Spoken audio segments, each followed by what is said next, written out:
Hi everyone, my name is Jigdish. In today's session, we have to study about the energy sources. Under that, the solar radiation measurement. There are two basic types of the instrument to measure the solar radiation. So in that, first one is the pyrheliometer, second one is pyranometer. So in last sessions we have discussed about the pyrheliometer. Now in this session, we should study about the pyranometer. The pyranometer was invented by the Armstrong. The pyranometer is used to measure the both diffuse radiations and the direct radiation. So first we have to know about the direct radiation and the diffuse radiation. The direct solar radiation is nothing but the radiations which directly comes from the sun towards the earth.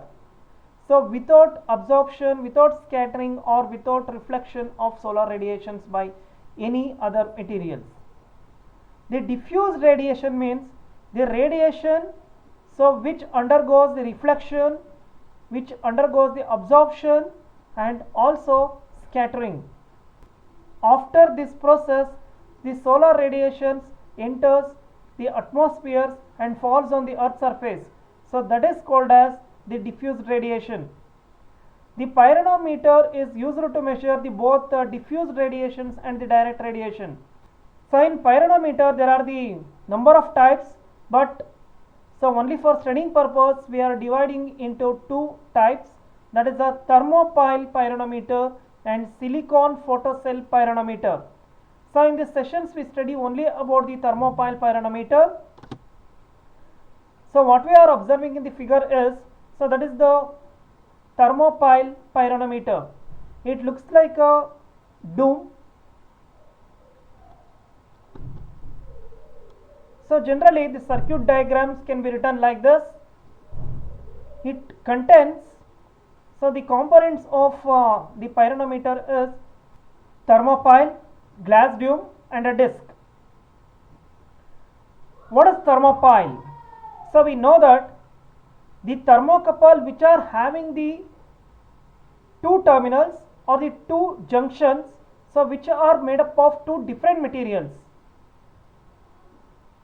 So whenever there is a temperature difference between the two terminals, then that is called as a thermocouple. So the thermocouple is a device that is used to measure the temperature at a different junctions. Such thermocouples are coupled together in series to form a thermopile. So thermopile contains number of thermocouples. The glass dome is covered with that disc.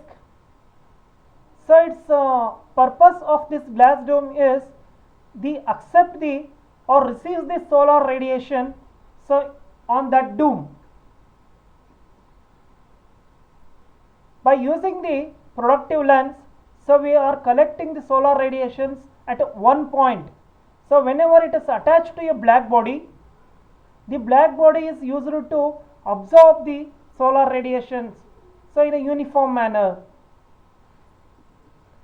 and this black body is attached to the thermopile and this is attached to the voltmeter terminals. So that is not clearly shown in that diagram, but we have to assume that is connected to the voltmeter. So it works on the principle that the difference in the temperature measurement between the two surfaces, that is nothing but a Seebeck effect. The Seebeck, what is the Seebeck effect says? So whenever there is a temperature difference between the two terminals of a thermocouple, then a potential difference is developed between that terminals. So that is a Seebeck effect. It works on the principle of Seebeck effect only. So here the thermophile we are using. So this thermopile consists of number of thermocouples.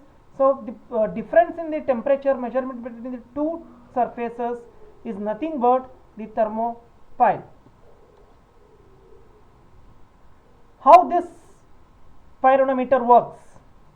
So whenever the solar radiations from the surrounding atmosphere passes through the glass dome, so which is like this, so it enters into the glass dome, then it falls on the black body which is situated at the center of the instrument. The black body is designed to accept or receive the solar radiation. Once the solar radiation falls on that black body, its temperature rises after absorbing the radiation, and this rise of temperature is experienced by the thermocouple. So one end of the thermocouple gets heated and another end of the thermocouple is under the cold condition. So in such cases, the galvanometer shows the same deflections. So here, because the thermopile, one end of the thermopile is hot and other end of the thermopile is cold, so that is due to heat difference, and this will create the potential difference between the two terminals of the thermopile. So here the temperature difference related to the radiation absorbed by the black body. The output voltage is linearly proportional to the amount of solar radiation received by the black body. So similar to the previous calculation, so which we have done in the pyrheliometer, the value of the solar radiations can be easily obtained from the voltage value by using the shading ring, and following this the same procedure, so we can also obtain the diffused radiation. The direct radiation and the diffused radiation value can be easily calculated by using the pyranometer. So there are so many applications of this pyranometer. The solar intensity data can be measured, climatological and meteorological studies. So we are using in climatological and meteorological studies. The pyranometers are normally used in building engineering, physics and photovoltaic systems, etc. So what are the differences between the pyrheliometer and the pyranometer? So here the pyrheliometer measures the direct radiation, only it measures the direct radiation, but the pyranometer measures both the direct radiation and the diffused radiation. In this session, so we studied about the pyranometer. Here the solar radiation measurement. In solar radiation measurement, so there are the two types, the pyrheliometer and the pyranometer. So those two are used to find out the solar constant value, and also so they are using in different applications. Thank you all.